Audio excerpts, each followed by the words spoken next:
Hello everyone, আসসালামু আলাইকুম। কেমন আছেন সবাই? আই হোপ সবাই ভালো আছেন। আমিও আলহামদুলিল্লাহ ভালো আছি। আজকে দুপুরে ছিল কচু শাক ভর্তা আর ছিল কুমার শাক ভাজি। আ আমার ভাইয়ের শাশুড়ি যেহেতু মাদারীপুরের, তো সেই স্টাইলে রান্না করতেছে, কারণ সে আমাদের বাড়িতে আসছে বেড়াতে। তো আন্টি বলছিল যে আজকে আমিই রান্না করি। আমরা বললাম ঠিক আছে। তো কচু ভর্তা ছিল। ভর্তাটা খুব মজার ছিল।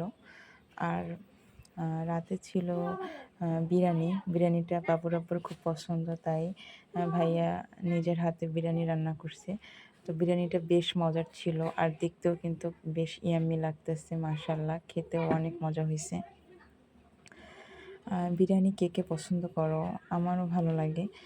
আর আম্মু এদিকে চিতই পিঠার জন্য মানে আ দুধটা জাল করে নিতেছে, কারণ এটা দুধে ভিজানো হবে।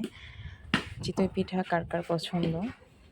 অনেকে ভর্তা দিয়ে পছন্দ করে, অনেকে মাংস দিয়ে খায়, অনেকে ডাল দিয়ে খায়, অনেকে অনেকভাবে খায়। তো আমার বাবা বলছিল যে এটা যেন মানে দুধে ভিজানো হয়, তার খুব পছন্দের।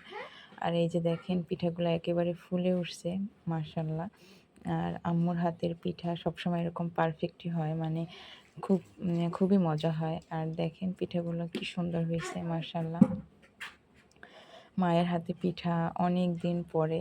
আর আমি আমার মানে মায়ের হাতের পিঠা ছাড়া মানে ওইরকম কারো হাতের পিঠা তেমন খাই না। মানে আমার ভালো লাগে না। এটা কে কি ভাবে জানি না। কিন্তু আমার মায়ের হাতের সবকিছুই অনেক পছন্দ। এই এই যে পিঠার ফাইনাল লুক, মানে দেখতে কিন্তু খুব ইয়াম্মি লাগতেছে আর খেতেও অনেক মজা হয়েছে। মায়ের হাতের পিঠা বরাবরই ভালো লাগে আমার কাছে। কার, কার এই পিঠাটা পছন্দ বলবেন?